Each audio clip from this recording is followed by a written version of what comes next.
If there is one goal that we globally need to just get behind is high quality, free public education. Welcome to We Built This Brand, the podcast where we talk to the creators and collaborators behind brands and provide you with practical insights that you can use in growing your own business. Now, today I'm talking with Aditi Rajvanshi, the head of strategy at Portal A, an award-winning social content company. She's had quite the career journey, working with YouTube in India and eventually making it here to the United States.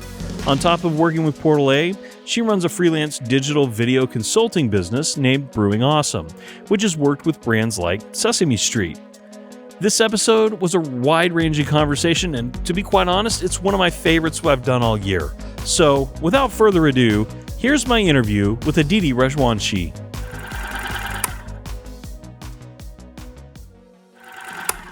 Today, I'm joined by Aditi Rajvanshi, and we're excited to be talking to her about her time at Portal A and some of the awesome things that she has done, not only there, but with YouTube and helping content creators get their start, grow their online brand presences, and everything that she's done. So I'm really excited to talk to you today. Thank you for coming on the show. Thank you for having me, Chris. And you nailed that. I appreciate the opportunity. I'm looking forward to this conversation. Absolutely. So I always like to start by just getting to learn a little bit more about you and your background. So I did some digging, looked on LinkedIn, and noticed that it looks like you got your start actually originally in India. So would love to talk about your origin story. How'd you get to the United States? What's been your journey?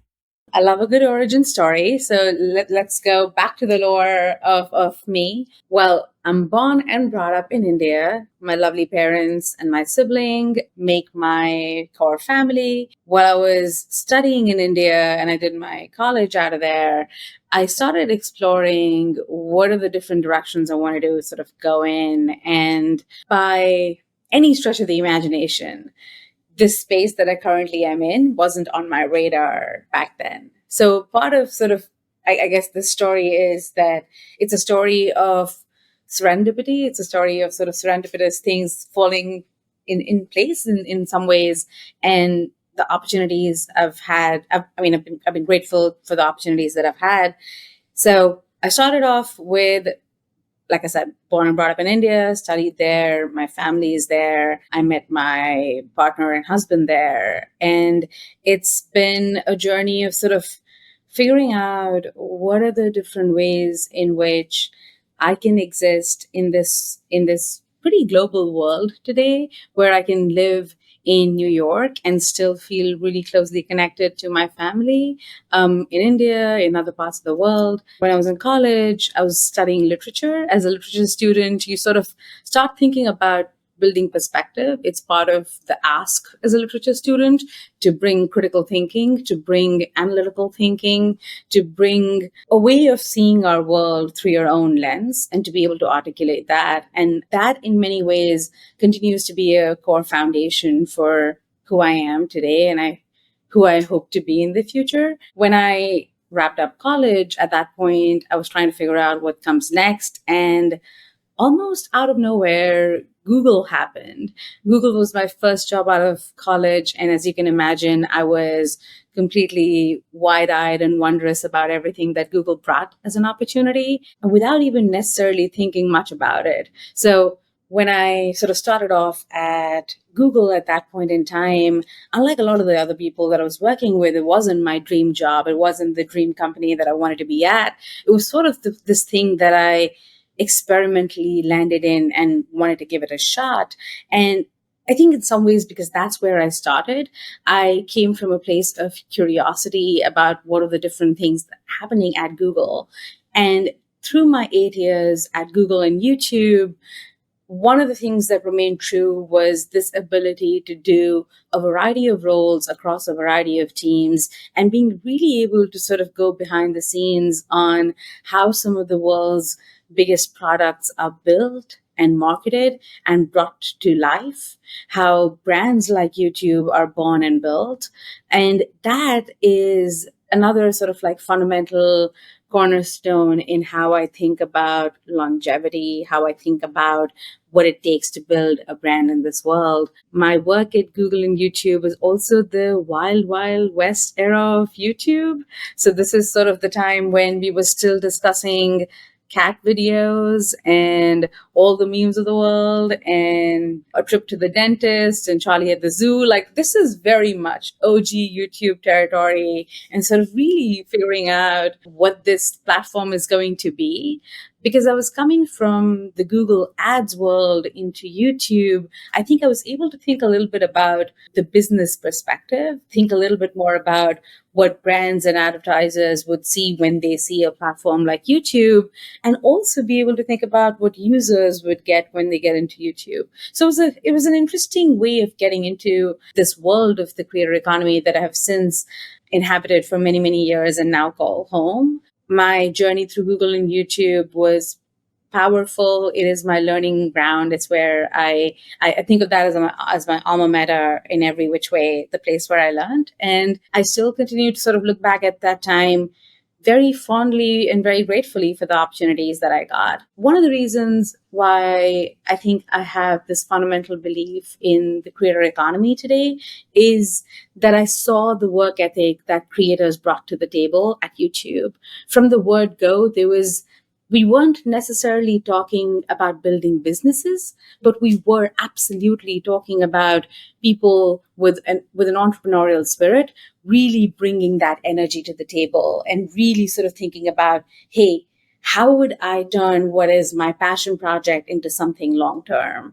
And because that was such a big part of the conversation, to have that conversation day in and day out with hundreds and thousands of creators over my 6 years at YouTube specifically, really shaped my worldview around creators. So when I think about creators, I almost never use the word influencers. And when I use the word influencers, I almost never mean creators. And I think that's a distinction that is sort of foundational to me. It's something that I learned in that moment, in that experience, and it continues to sort of think about how I think about those two words and how I think about those two brands. Yeah. And from there, I think I'd hit a point at Google and YouTube where I was feeling like I had hit my ceiling within the roles that I was in. It was this feeling of knowing that when I started at YouTube, we were a startup.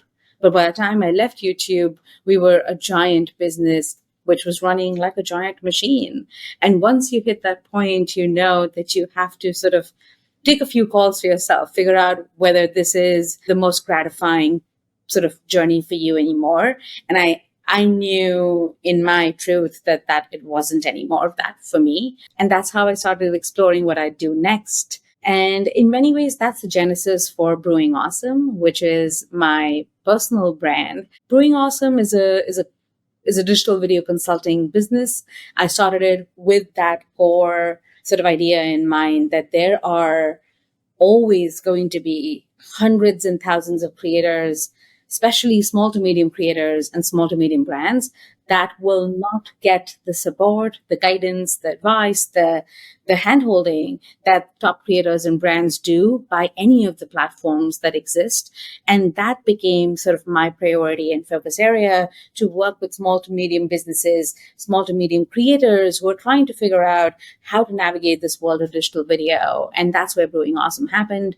I've been very fortunate to work with the likes of Sesame Workshop, Dot Meredith, hundreds and thousands of creators through that work. And that's what got me to Portal A, where I currently am and I run the strategy team at. So it's a long story. It's an origin story, getting you all the way up till here. Happy to go back into any of those phases. We're going to look at it all. I think it's really cool, that you were able to make it to get into YouTube, like at a time where I think you were like one of the early partner managers there. So that's a unique experience. And I'm sure you brought that business side to the table when you're managing those relationships. It also looked like, you're over India at that time, which to me is a really new perspective. Like I, as an American, is based in the US, like I know what was trending in America at the time you were in those roles, but in India, I'm sure it probably felt like a different company, or at least different content that was being created. So I'm really curious to know, like, what are the differences that you've seen between the two sides? Like, what may you not know about like India's media creation versus America's? Oh my God, that's such a good question. And I'm glad we're going to go back to that. So, India and the US have had completely opposite creator economy trajectories. Today, we're at a point where it sort of feels more global, where the idea of what it means to be a creator is more global in general, more well known. But that was not the case 10 years ago at all. When we first started exploring launching the YouTube Partner Program in India, back in 2010, this was a novel idea. We didn't know who would be our creator class. We didn't know who we were looking at for monetization, right? Like the point of the YouTube Partner Program was that it allowed for creators and sort of content based companies, media companies to build YouTube audiences, to build YouTube as a revenue stream. That was the core idea of the YouTube Partner Program. It had already launched in the US, and the US story started with creators like you and I sitting in our houses right now and figuring out how we are going to do this. People recording from their bedrooms, the quintessential YouTube vlog era. That's what the YouTube US story was. In India, when we started looking at it, we knew that we first needed to bring content to this platform for users to follow. So we didn't have the sort of the leeway or the runway to actually start from a place of let it organically sort of get to a place where creators come up to the platform and sort of find their way in. We were operating on this core idea that to get Indian audiences, to even build a class of Indian creators, we first need to show that entire group of people that there is content on this platform, there's value to be delivered by YouTube. So the first set of partnership deals that we cracked and the first set of sort of partnerships that we pursued were all traditional media partnerships. We worked with movie houses, cricket. Of course, is India is the largest cricketing nation of the world. We are a cricket obsessed country. I always say this, that think about how a lot of the people in the US feel about baseball. That is how, and then maybe like 10x it. That's how we feel about cricket. It's a little nutty out there. I'll be honest. And I'm a cricket fan, so I feel like I can say that. And that's sort of the place where we started. We started off by actually bringing in the Cricketing Board of India, bringing in some of the top movie houses, the largest music channel in the world, T-Series, were one of the first set of partnerships that I had the chance to work on. So like I said, it's a completely opposite sort of like origin story and evolution, where we started with traditional media houses in India and then built the creator class slowly and gradually. I literally can put myself back in the first session, the first rooms that I was in. And I kind of am getting goosebumps just thinking about it, because it was so incredible. The first time we thought we were going to bring in individual creators into a room, there were 33 people who showed up in a small room in Mumbai. And we did our first conversation around what it meant to be a creator. And the examples that I used in that deck still like stay with me. It's Vlog Brothers, Hank and John Green, old school stuff. It's Grace Helbig, Philly D, Epic Rap Battles. Chris, if you haven't watched anything from Epic Rap Battles, cannot recommend that enough. I'm going to send them over to you. But it is old school YouTube, the part that I still love so deeply.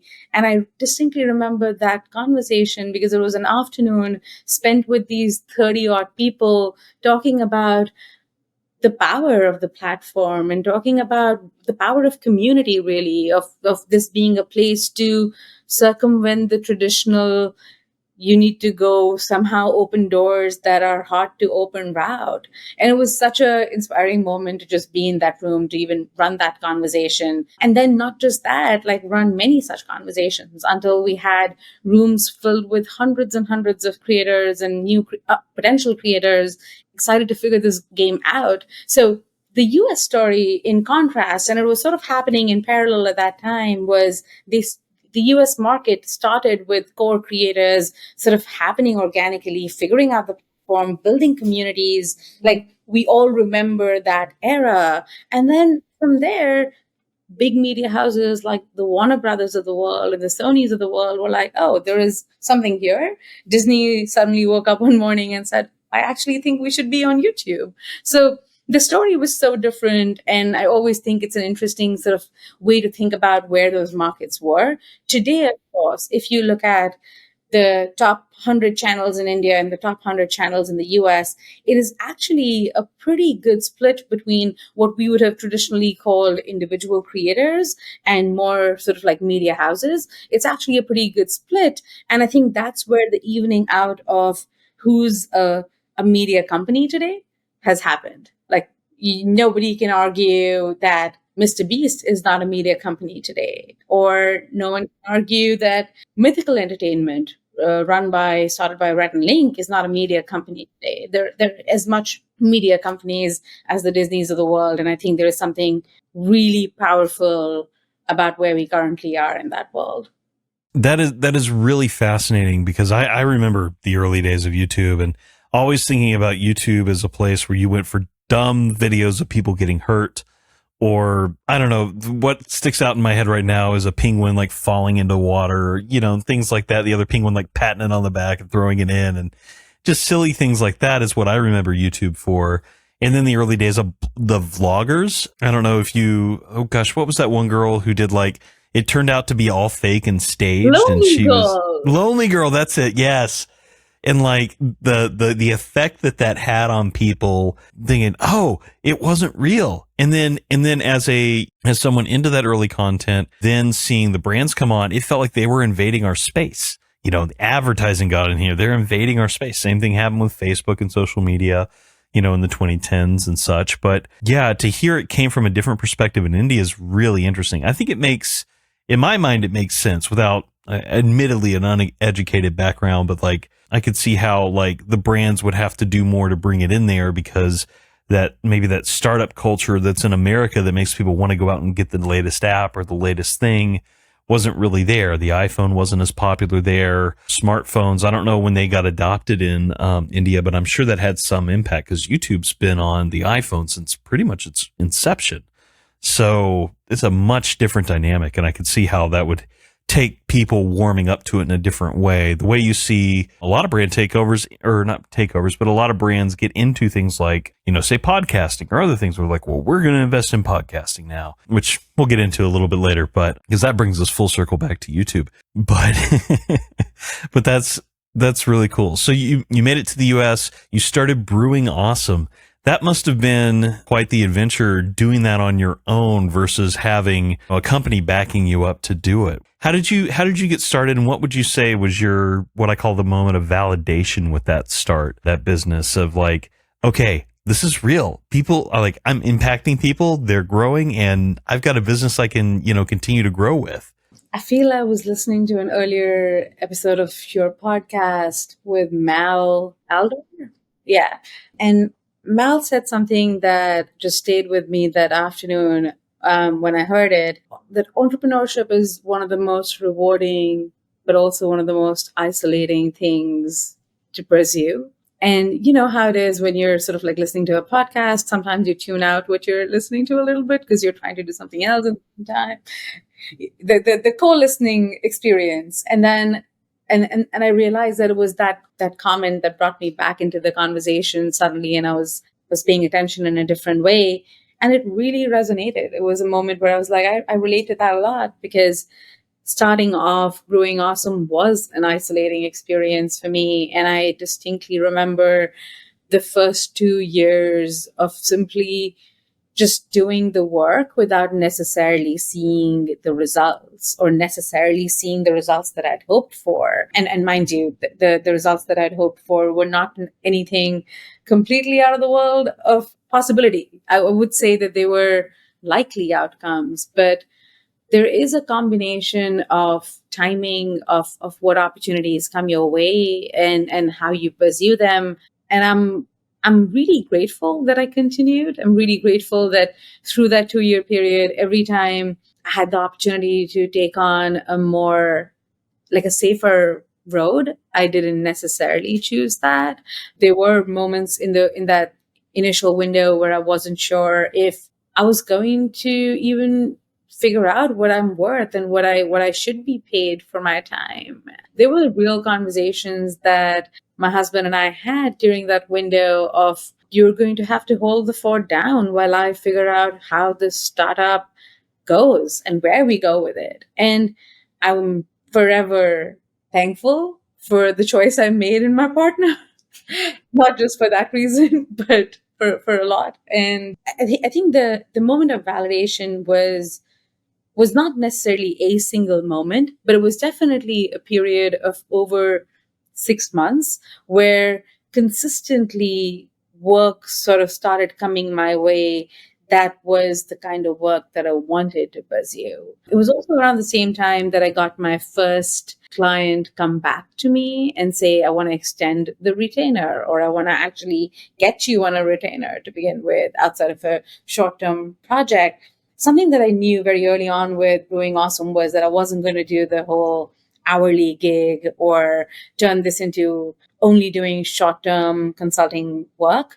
I know, having worked with creators and having worked in the space of audience development for as long as I have, that there is really nothing to be done over 2 weeks. So unless someone is willing to invest 2 to 3 months and actually like put a roadmap and say, okay, this is what I'm looking at. I understand that audience building, community building is not going to happen overnight. I understand that it takes time and effort and resources. And someone shows that commitment, I knew that I wasn't going to work with them. And I think that ultimately benefited my trajectory through Brewing Awesome. And even now with my work at Portal A, where I see the same mentality sort of come through.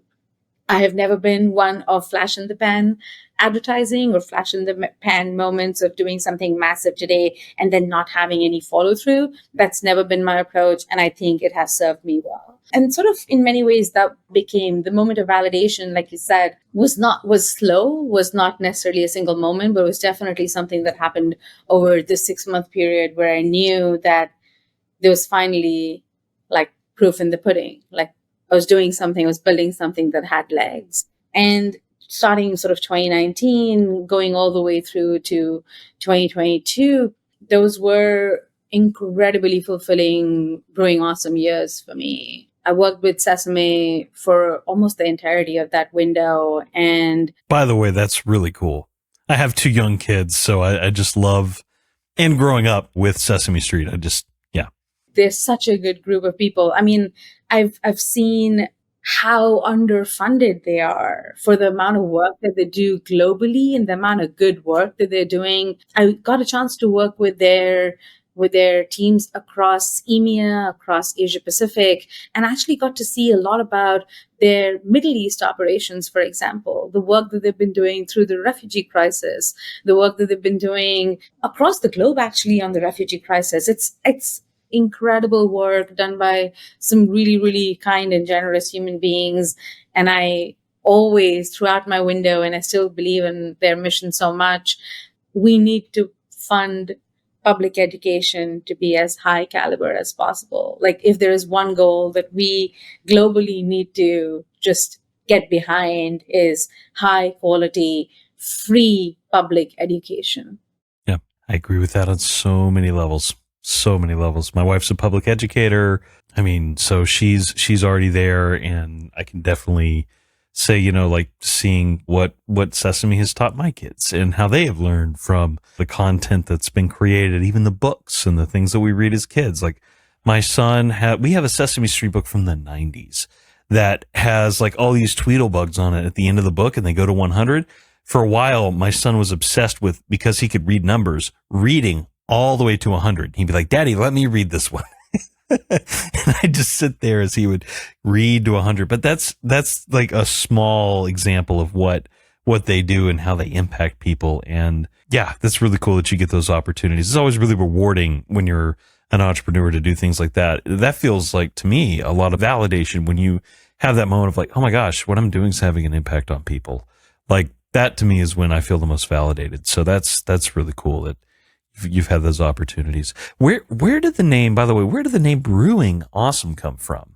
I swear, I wish that we had timed this and I had my coffee mug sitting next to me right now, because that's where the name comes from. It was over a weekend of ideation. There were giant post-its everywhere on a wall with like names being thrown. And I think the idea of my obsession with coffee was one whole category of names. And that's where it came from. So I mean, talk about brand building. I really attached my personal brand to the name. That is awesome. Yeah, I'm a big coffee fan myself, so definitely love that. I was curious because my origin story is around craft beer podcasts. We won some awards for it and things like that, and we pretty much documented our local craft beer scene coming up. So when I see brewing, I think craft beer, and I was hoping you would have a craft beer connection, but coffee's just as good. Coffee's just as good. I've never refused a good pint. So if you're offering me beer, we're absolutely jamming on that. But like, this is amazing. I love that that's what got you into podcasting. Is like that the first time you thought about podcasting?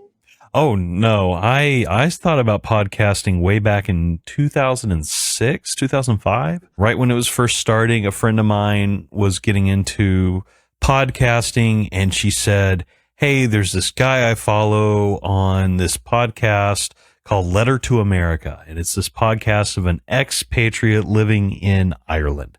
And she wanted me to check it out and listen to it. And I got obsessed with it. I loved it. Going back to the Lonely Girl thing, like I was actually kind of I don't know if that was around that time or if that was a little after. I'll have to look back at the timing, but they did this episode they called The Giant's Causeway, where they went to visit the Giant's Causeway. And at the end of the episode, they wrapped it and they were like, "All right, we're done." And you could tell they were in a studio. They were never out there, and it just messed with my head. And I was like, wait, has this been the whole show? I don't know. I really didn't. And so, but the guy who ran it was a BBC producer and all that. And so in 2006, he moved back to the United States, and I live in Knoxville, Tennessee. He was in Nashville, and he was like, "I still want to continue the show. I'm looking for things to do." So as a college student, I pitched him on, "Hey, come down here, and this is what we'll do as a podcast." And he loved it. And so he did it. And so in 2006, I was a guest on a podcast, and he had just a handheld recorder, and we ran around Chattanooga, Tennessee, where I was at the time. And yeah, we went around all these places and did this whole podcast episode. And I was just like, this is amazing. And that's where I got hooked. I was like, it's just this little recorder. You can do this. And so I learned from that. And then over time, as I had opportunities to implement it into my career or life, I did, until finally I got to the point where there was an opportunity for me and one of my buddies to start a craft beer podcast. And it just kind of grew from there. But yeah, that's my little bit of an origin story with that. Oh, wow. This is really cool. I feel like I have follow-up questions for you.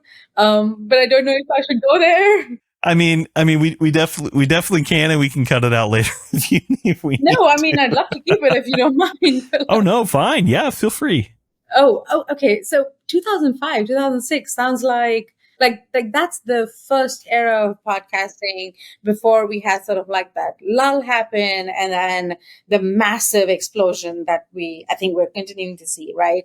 Were you thinking of this sort of like as a side hustle, as a creative exploration? Where were you at in 2005, 2006? Oh gosh, I just thought it was a cool thing. I was more of a participant and a listener. I was studying marketing at the time in college. I dual majored marketing and entrepreneurship. So like it was definitely up my alley, and we didn't know where social media marketing would go. Like we didn't even know if it would be a thing. Facebook had just started in 2004. I had an iPod. That's how I was able to listen to podcasts, right?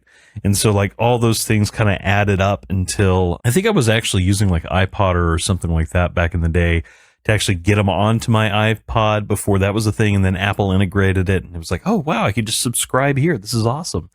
But yeah, I was mostly a consumer early on in the early days, and then just got to be a guest really early. And yeah, just adds to, I guess, my OG cred, if you will.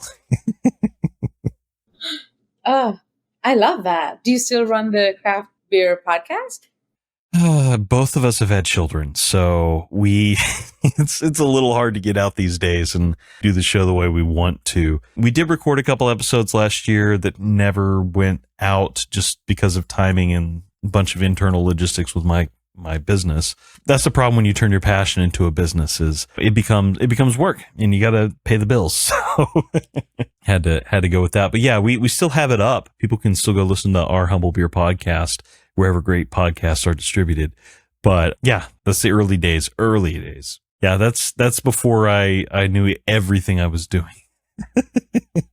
But it was a lot of fun. Do you see yourself bringing a lot of that to your podcast, to this podcast as well? Like, do your learnings and your stuff from there? Yeah, for sure. Learning how to interview, learning to do all that. I mean, that's where Humble Beer was really helpful for me in starting where I'm at. Is it helped me learn how to interview people, set up gear, produce, record, edit, do all that. And that part of that's something I don't think I'll ever lose. And this keeps me fresh, if you will. So I love doing this podcast and being able to interview folks. So it's a lot of fun. Hey, yeah, I love that. Yeah. Yeah. All right. So back to it. Where are we heading next? So you mentioned flash in the pan versus dedication. I would like to take a minute and talk about that, because I do think with content, that is one thing that you see, especially with brands, businesses. They see something new and shiny and they want to go do it, and they follow it because it's a trend. They don't understand that there's a dedicated pathway to it. Tying in my podcast experience, like, we've seen that over the 5 years we've been in business producing for clients. The ones that are actually engaged and dedicated are the ones that stick with it, and they can be great long-term customers. But there's always those folks out there that want it to go viral or get big really fast, and without celebrity, that's really hard to do. So what do you see as like the key determining factor of knowing that someone's a flash in a pan versus dedicated to the project? I often think about Red Bull as an example of a brand that they've got wings. They've been around. One of the sort of the biggest YouTube and brand activations, like in the early years of brands sort of doing something, was the YouTube Red Bull Space Jump. It happened in 2012, if I'm not wrong. It could have been earlier, which would be pretty wild if it was. And one of the things that I remember from that moment, and I think it's sort of like has stayed with me over the years, is this idea that there's a difference between flash in the pan and tentpole, or flash in the pan versus doing something that is going to give you a massive sort of bump in visibility, massive sort of bump in mind share in the moment. And the distinction to me is what happens after. Or the core determining factor for me is when someone is talking about an isolated moment that they're looking to create, but have no interest in or no idea of what it takes to build into that moment, and then what it will take to follow up from that moment. Anytime I've worked with a brand, whether through Brewing Awesome or even now with Portal A, one of the things that we're always talking to brands about is long-term relationships. Whether you're working with creators, whether you're working with us as makers at Portal A, we always talk about, here's the value that you get by working with us long term versus doing something that'll be done today and be out in the world and be forgotten before it could even make a blip. The economy that we're in is an attention economy. And if all you're looking to do is to grab someone's attention, then you have played into the algorithm. You've not necessarily done something to outlast the algorithm. And that's the perspective that I think more and more brands and people who are in our shoes, who are in the creative space, but can think brands, can think business, should be talking about. I love that. Yeah, the outlasting the algorithm, I think, is a key point. And that's what we've seen with our creators too. It's like the folks that are there because they're dedicated to a topic and a subject. They might hit viral because they have something that's relevant to the moment, but they're not attention seeking as much as they are just consistently creating the right thing day in, day out. I love that. That's awesome. Cool. So tell me about getting to Portal A. So we've talked about Brewing Awesome, talked about your background. Now you're at Portal A. Tell me what Portal A is. We are a creative company. We are a company that makes world-class content in every space that we do. Our goal is to make breakthrough content. And by breakthrough, we mean content that breaks through the noise, the clutter, the busy spaces that we're operating in as people who operate in the space of content. Portally started 13 years ago, so they've been around the block. They have seen the creator economy evolution. They have seen the content marketing evolution. They have seen how brands have gone from being disbelievers or of being completely sort of, dismissive of the value that creators and influencers bring to the table to a place where they think of creators as partners on the table. So Portally has been not a bystander to, but very much instrumental to this evolution, very much part of driving this evolution and driving innovation in this space. Something that drew me to the Portal A team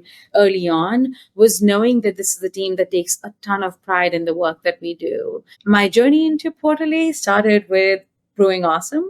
I was brought in as a consultant on a project that Portal A was doing with Google, and one of the founders of Portal A is Zach Bloom. There are three founders, by the way: Zach Bloom, Kai Hassan, and Nate. And between Kai, Zach, and Nate, I think they figured out two things early on that I still think are true to their success and recipes for their longevity. One, they figured out that every one of them is a maker, that every one of them is a creator in their own right, and that every person who walks into the doors at Portal A is a creative. I think that core fundamental belief that we all are makers and that spirit of making stuff together has been maybe one of the core reasons for their longevity, one of the core reasons for figuring out how to do this long term. And the other thing is that they either intentionally or otherwise figured out that entrepreneurship can be a really lonely journey. So we should do it with people we like and friends. And that's how I feel that's their superpower in many ways, that they started off together, three childhood friends building the company of their dreams together. It is the kind of story that you'd like to read. And it is the vibe that continues in the company even today. It's sort of very much a community. It's very much a space where you feel like you can build relationships and build friendships. We are not a family. We do not do the family cult conversation. We're none of those. We're very much a community, and we're proud of the space that we've built together. And sort of like that's my story into starting at Portal A.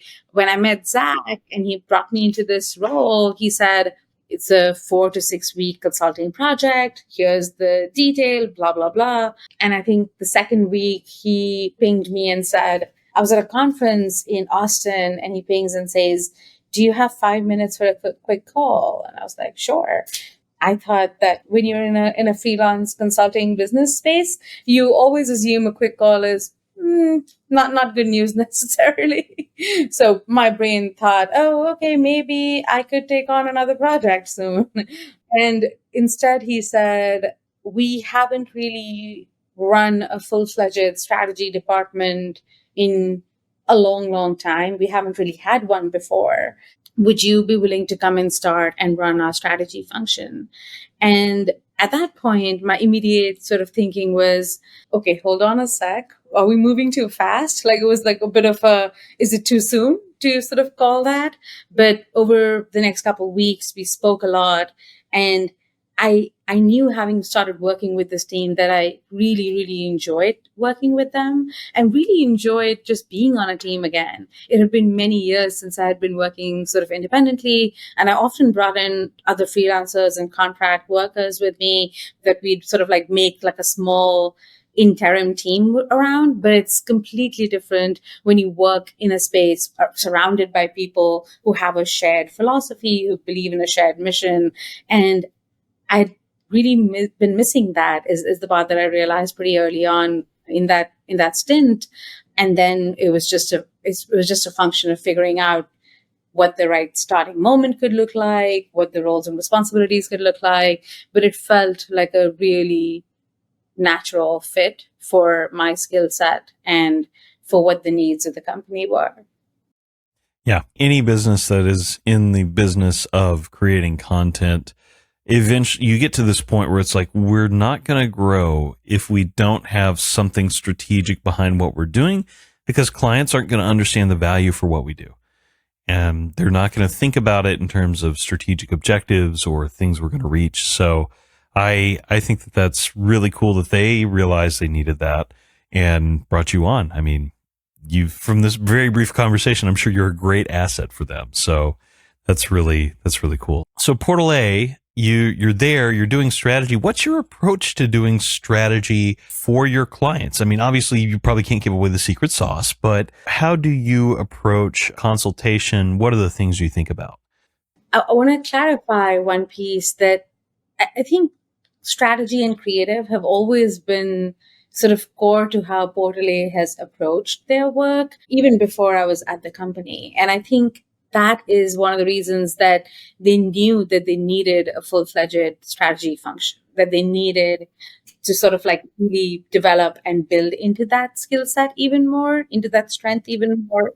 So that was part of what they were doing already. They knew from the get-go that they wanted creative and strategy to sort of sit close, even within the company, as they think about those two functions and be able to inform each other. For creative to take strategy's viewpoint on building an approach, for strategy to consider what the creative opportunity and possibilities are when recommending that approach. And that sort of symbiotic relationship between creative and strategy is something that I have, and my creative partner, Lex Holloway, we have been working on building and really developing that creative partnership, that partnership that says we are sort of going hand in hand and working towards this outcome of making breakthrough content. Something that we say a lot is we make content, not ads. It is core to how we think about every single project, every single consultation. So one of our litmus tests when we even start reviewing a brief or start reviewing a new client ask is, are they asking us to make content, or are they interested in making ads? Because one we do, one we don't. And sometimes we've been successful in navigating a conversation where we may have started with ads as the priority, but have figured out with the client that actually let us do what we do best, which is to make award-winning, high-quality content that resonates with audiences, and it will deliver the value that you need more than sometimes the more hardworking ad content does. We've been successful in that conversation. We've been successful in sort of moving the conversation over to the side that we believe in, and at times we're not. So one of our first sort of litmus tests, like I said, is to figure out, we make content, not ads. Is this an opportunity that allows us to do what we do best? And then you think about, is this an opportunity that we can turn into something that'll make breakthrough content with, that we can make something with, that one, we are really, really proud of, but two, truly resonates with the target audience. Once we sort of go through those two moments, then it's all about answering the what, the why, the how, the when, the who, all of those questions. To me, that's what the role of strategy is, to really answer those questions. That's who a strategist is.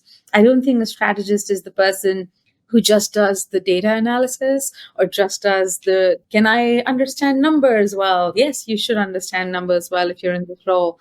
But I would say a lot of people should understand numbers, and I would say a lot of people should be able to think strategically. So I don't think those two skill sets are in any way not complementary with each other. So the way I think about any new brief, or I think about a new sort of project kickoff, is really answering those fundamental questions. And once we've answered those questions, thinking about what success looks like, can we internally at Portal A and then with the client really define what success looks like? And that to me is one of the meatiest conversations to have up top, because in that moment is where you really start getting down to brass tacks. You really start getting down to, here's what's truly important.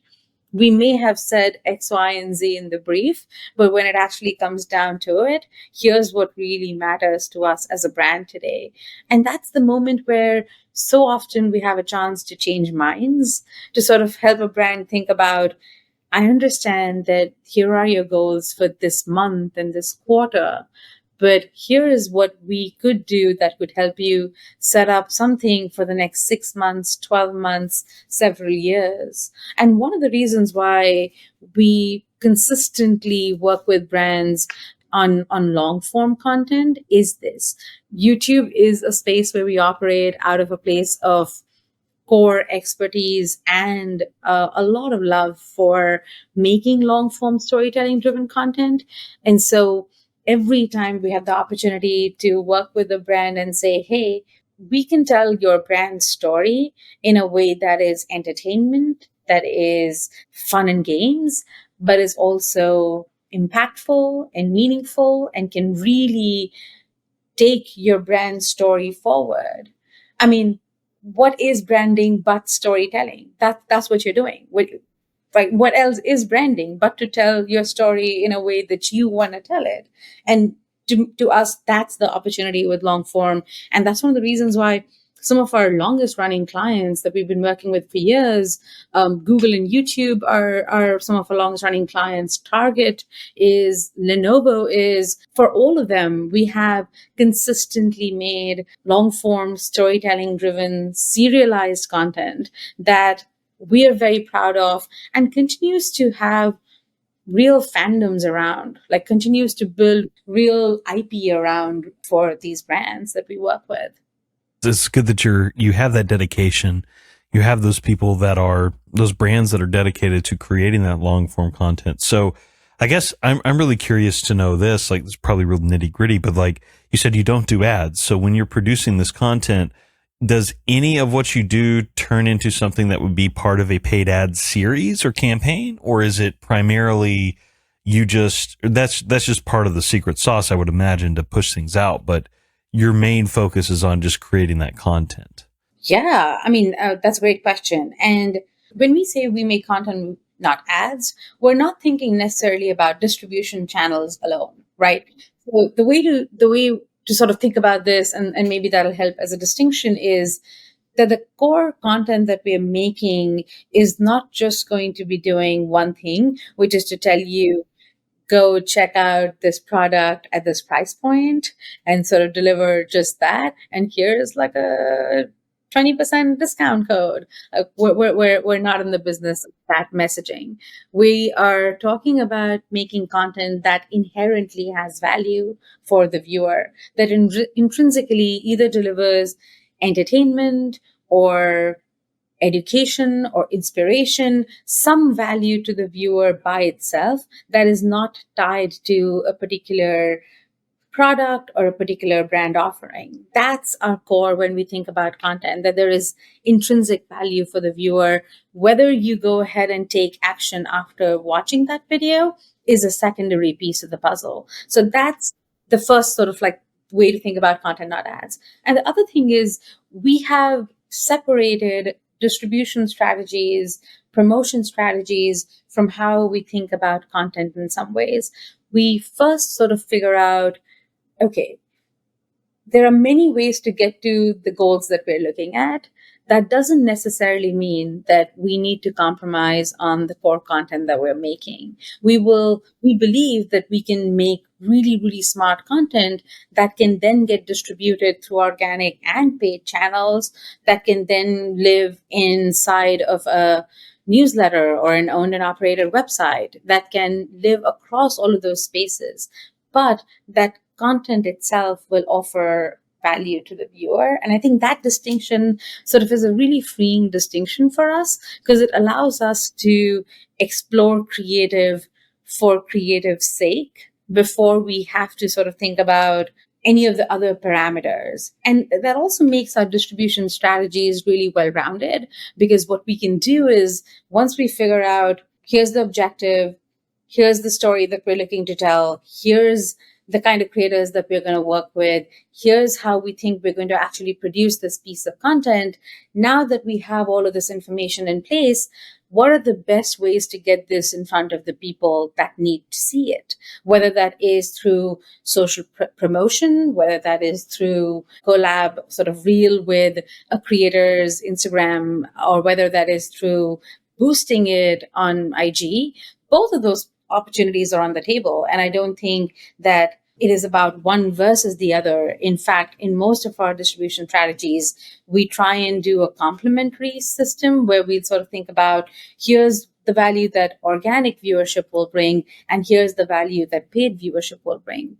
And ultimately, it goes down to something that I said earlier, which is around defining success, right? What does success look like?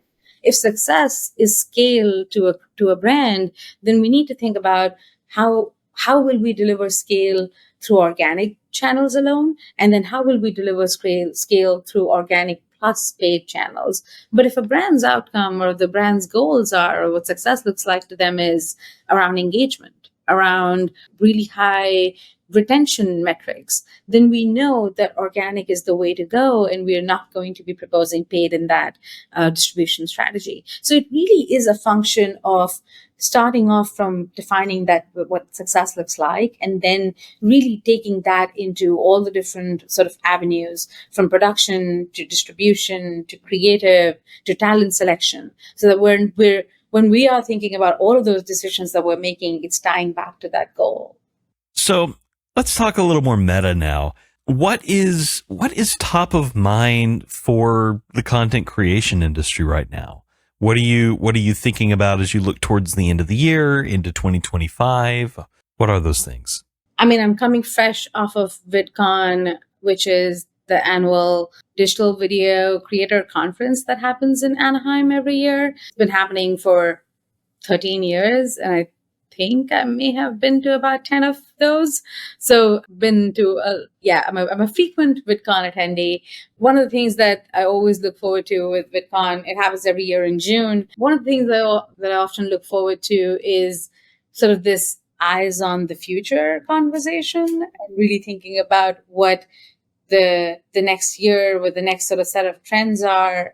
And what's fun for someone who's been in the space for a while, like me, to evaluate in that moment is how so much is changing constantly, because we're the creator economy is a space of change and constant evolution, and yet so much remains the same.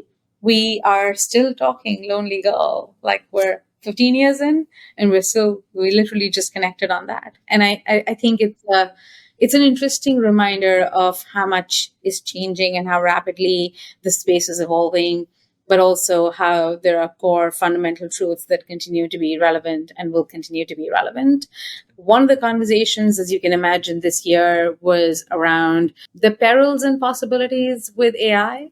And that is thing that is top of mind for a lot of people in the space. Not as much for me, and not as much for Portal A. We are a human first company. No, right? It's a strange time to be saying how you're thinking about your creative process. But I think we're at an inflection point on the surround businesses that so basically companies that are in the business of content solutions. I think there's an interesting moment that we're in there. There's a lot of conversation happening around scaling content making, around how do you simplify different elements of making content today? How do you work with a lot of creators? How do you translate and dub content at scale? And for a lot of those conversations, AI is a huge piece of the puzzle, trying to figure out how we could do translations better with AI, how we can do data analysis better with AI, how we can do trend analysis better with AI, how can we do projections for performance better with AI. So there is a huge sort of space that has opened up, that has sort of really become a high growth area within the creator ecosystem, which is around this space of figuring out how AI solutions can help support the process of making content. I think the second parallel sort of like stream that's big right now is, over the last 3 to 4 years, short form content has become the thing that all the hype is built around. If a brand is not on TikTok, then is the brand even relevant today? If a brand is not doing X, Y, and Z on IG Reels, then does that even count? And it is an interesting moment that we're in where I finally feel like there is a little bit more of a balanced approach that I heard a lot more marketers talk about this year at VidCon. And we at Portal A are seeing that happen across all our projects, where we're realizing that it is no longer a function of, or in fact, it has never really been a function of operating on one or the other, or operating only to sort of like chase the hype of a particular platform. It has always been, and it's very clear, the writing is very clear on the wall, that it is about diversifying how and where you meet your audiences. And that is going to be key to longevity, to thinking about your dependence on a single platform or on a single distribution approach for a creator or for a brand is simply not something that can build a foundation for long-term success. And that foundation is so interesting, right? Like that's the one that you're like, you almost feel is so intuitive, like it feels really obvious, and yet we're having this conversation because when a platform like TikTok happens, which completely takes up all attention and all mind share, it is hard to talk about a more balanced approach to that platform, or it is hard to talk about how do you balance it out with everything else that's part of your audience engagement, audience development strategy. And now I think we're finally seeing that hype settle down. Some of this is, of course, coming from the fear of a TikTok ban, the fear of a potential bad scenario. But I think it's also because brands have realized that there is no, and creators have realized this, by the way, before brands did, that there is no substitute for long form content when it comes to community building. What you are doing with the podcast is long form content, and that's how your community is being built. Imagine a world where all you did were 30-second snippets like that, right? You see my eyes getting wide. I'm like, no, yeah, no.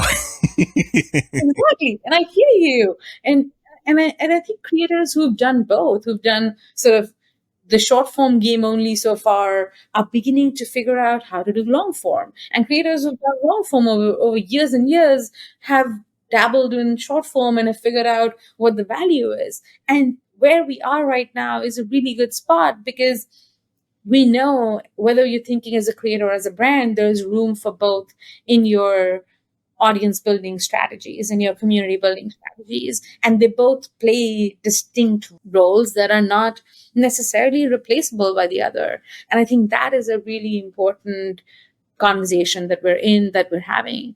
And the third one that I'd point out is sort of this idea of owning your audiences. It's again something that we've seen through the website era, the blog era, the whole sort of like ownership era. And then platforms happened, and we basically, both on the brand side and the creator side, we've sort of like just given up on the idea of owning your own audience. It's all sort of platform dependent, until the point that, whether through the newsletter boom or through some of the podcast stuff that happened, or even through more recently creators figuring out that they could build alternative spaces that are more owned and curated by them, even if it is built on a platform like Discord or a platform like Patreon.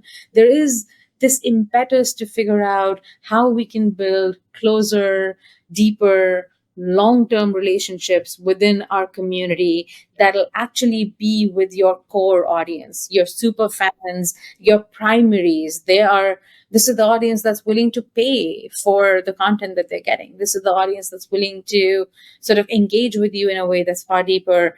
And that to me is a really exciting opportunity, because it sort of opens up the door to say, the platforms are all doing a great job of helping you reach a wider audience. And then you do sort of this parallel stream of owning and building your super fans, your core communities, and that in tandem then is a strategy for the long term. You literally just described something we have at Humble Pod called the listener life cycle. Okay. So thank you for that validation again. It's always great to hear when people like align with what we've been producing and creating and trying to preach to our audience for a while. But yeah, it's very much that exact same thing. And I think that's the battle we're fighting is like, you can't rely on one network. TikTok might fall tomorrow. X could break up because of Elon Musk's poor management of the service. Like, anything could happen and you'd be out an audience. The thing I try to point people to right now as a baseline is like, get email addresses. Find a way to have that community and communicate. Because even in podcasting, like, there have been some horror stories from Spotify where people are on Spotify for podcasters. They put out their show and then Spotify's algorithm targets them for an illogical reason and deletes their entire show off the platform. And you just can't rely on content to be everything. You have to have an audience. You have to have those super fans. And they're also the ones that are going to help you grow the fastest too. I mean, social media is social. Word of mouth still matters. And especially for social content, you want to create those moments where people can engage with it. And by engaging that core audience first, I think that's where you grow the best. And that's what we try to push our customers towards. So thank you for confirming essentially. I'm happy to. I mean, and you experience this on the daily. Like, you are having these conversations. You're in these rooms where you're sort of trying to balance out platform dependence with audience ownership, and it is a balance. I don't think there is a one size fits all approach for every creator or every brand out there. But I think as long as every creator and brand is having that conversation, I feel we're landing at a place that feels more sustainable, more than anything else, honestly. Absolutely. Well, Addie, it's been awesome having this conversation. I wish we could talk for another hour. I may have you back for a part 2 at some point. This has been really fun. I always ask one question when we're wrapping up. I'm actually going to break this into 2 this time. I did not tell you we were going to do 2, but I think you'll understand why here in a second. I always ask, at the end of the conversation, since this is a branding podcast, what brand do you admire the most right now? There's a few different brands, honestly, that come to mind. I have been incredibly sort of just surprised by what Duolingo has managed to do over the last few years. It is a pretty rare scenario for a brand to build a human tone and not be cringe. It is not an easy balance between the to strike the right humor tone, to strike the right brand tone, and still be sort of relatable and part of the conversation, and not someone that's trying to insert themselves in the conversation. So to me, Duolingo has done a really good job in many ways of building a social brand around them that feels like it can occupy social spaces authentically, natively to those spaces without coming off with the whole we are a brand approach of things, which is often the way I think a lot of brands approach social branding and social media in general. So to me, Duolingo is one that comes to mind.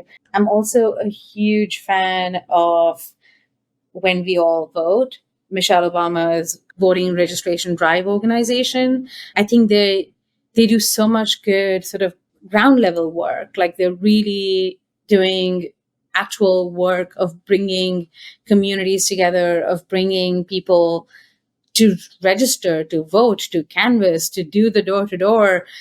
It's the hard work. It's not just the glamorous work. It's the hard work. And I think they've done a really good job of building a brand that sort of like does that kind of ground level work and sort of like goes up from there, versus just thinking about the credibility and the celebrity that someone like having a founder like Michelle Obama would bring to you. So I think they've done a good job of sort of building a brand outside of that. Okay. Yeah, those are, I mean, Duolingo. Oh my gosh. They're hilarious. Like, they do a really good job of like being very self-aware and knowing how to push boundaries and do weird things. And they show up in places you would never expect them. I saw them. There's this Instagram channel my wife and I follow. My kids love it. It's called Meat Quack. And it's these animated ducks. And Duolingo showed up. The character showed up, and it was part of a sponsored ad deal that was also sponsoring some video game. And I was like, I don't know how this came together, but it's beautiful. It's amazing. It was just a really clever brand tie-in that they did with these characters these little duckies living their lives together as a couple. And yeah, it's amazing. It sounds like a perfect partnership, right? Like it doesn't even sound like weird or in any which way inauthentic. That sounds like a great partnership for Duolingo. Yeah, yeah. The duck brought in the Duolingo owl to the house, and he was learning Japanese, and the girlfriend is sitting over here dreaming about how they're going to go to Japan and tour Japan and all that, and they end up going to an anime convention instead. Okay, I need to check this out. This sounds adorable. It is super adorable, and our kids love it, which is a big reason why it comes up so often. So, anyways, so second follow up here is just, we talked about brands, but since we've talked so much about YouTube today, I want to know, what channel or what creator do you most admire right now? Well, there is only one right answer, and that answer is Hank Green. And the reason is, well, Hank is a multi-talented, multi-hyphenate, all of that. But the part that I cannot sort of just get over when it comes to someone like Hank is he's been making content for 10 plus years at this time, maybe close to 15 years at this point. And he's one of the most prolific creators I have ever come across, who consistently makes incredibly high quality stuff. And everything that you watch with Hank in it, you see their persona come through. You see who they are and their core values shine, that they are funny and goofy and weird and weirdly obsessed with science happens in every single piece of content that you're going to see them in. And then you're also going to see how deeply they think about the problems that are in front of us and how to make this world suck less for people and how to think about doing good with their platform. They, in so many ways, Hank Green and his brother John, again, also a huge fan, but like if I had to pick one, I'd say Hank. Hank is also really interesting because he's one of those few creators from the OG YouTube group, in my opinion, who really managed to figure out how to make every new platform work.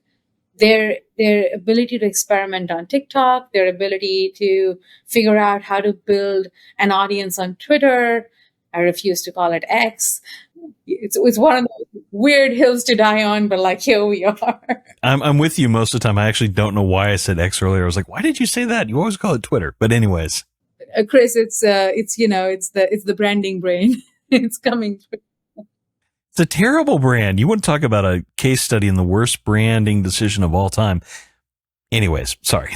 No, there's going to be a course around how not to brand, and X is going to be like the poster child of that course. So I completely agree with you.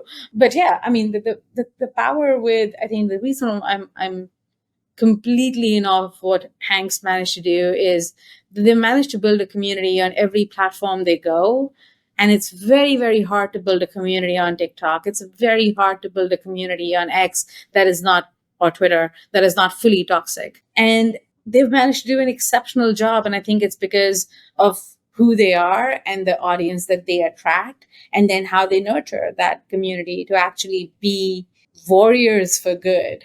Like they've managed to, the community that Hank and John run is called Nerd Fight Area. And I am a proud nerd fighter. And just, it's sort of like, it's a confluence of all the things that I aspire to be in my personal life. So yeah, Hank is the answer, Chris. He is a really cool creator. I've seen his work all over the place, and I've admittedly haven't probably paid as much attention to him, but I definitely see him come up on my feeds, come up in my content. Probably says something about me that he keeps coming up and showing up, so I should probably look into it more. But that's definitely a good answer. Well, Addie, thank you so much. This has been a great conversation today. As I said, I've loved it. Can't wait to hopefully have you back on at some point. But for today, where can people connect with you? Where can they find out more about Portal A? You should check out Portal A on Portal A's website. Maybe I can send you the link and it'll be in the show notes. And for me, I am on LinkedIn, I am on IG, I am on email, old school stuff like that. I've said this before. I've been on LinkedIn for maybe 15 years now, and I'm still trying to figure out how to make that platform work for me. So if you have any hot tips for me on LinkedIn, I'm here. I am listening. But yeah, I'm happy to connect with people on LinkedIn, talk. Some good friends have been found there. So yeah, that's where I'm found. You should also check out Portal A on IG. Our IG has been interesting, and we're trying to sort of get a little bit more into the game of making fun stuff on there. Nice. I noticed, side note, Colin Samir commented, name drop Portal A. I'm a big Colin and Samir fan, so that was a cool thing as I was looking through your socials. We'll definitely have all that in the show notes. Oh yeah. Oh yeah. That was actually a really fun reference. It's from the interview that Colin and Samir did with the Try Guys. The Try Guys actually said that when they were thinking about sort of like reevaluating what Try Guys 2 looks like, what their next iteration looks like, they wanted to do something similar to what Portal A has done, which is to be sort of like a core content company and sort of like being able to work with brands, being able to work with creators, but not as mediators, as innovators in this space. And yeah, it's exactly who we are as a company. Awesome. Well, Addie, thank you so much for coming on. It was lovely talking, Chris. Thank you so much for having me. Looking forward to the next time. Thanks for checking out this episode of We Built This Brand. Don't forget to like, follow, and subscribe on your player of choice. You can also keep up with the podcast on our website at webuiltthisbrand.com. If you like this episode, please give this podcast a 5-star review and make sure to tell all your friends about it so we can continue to build this brand.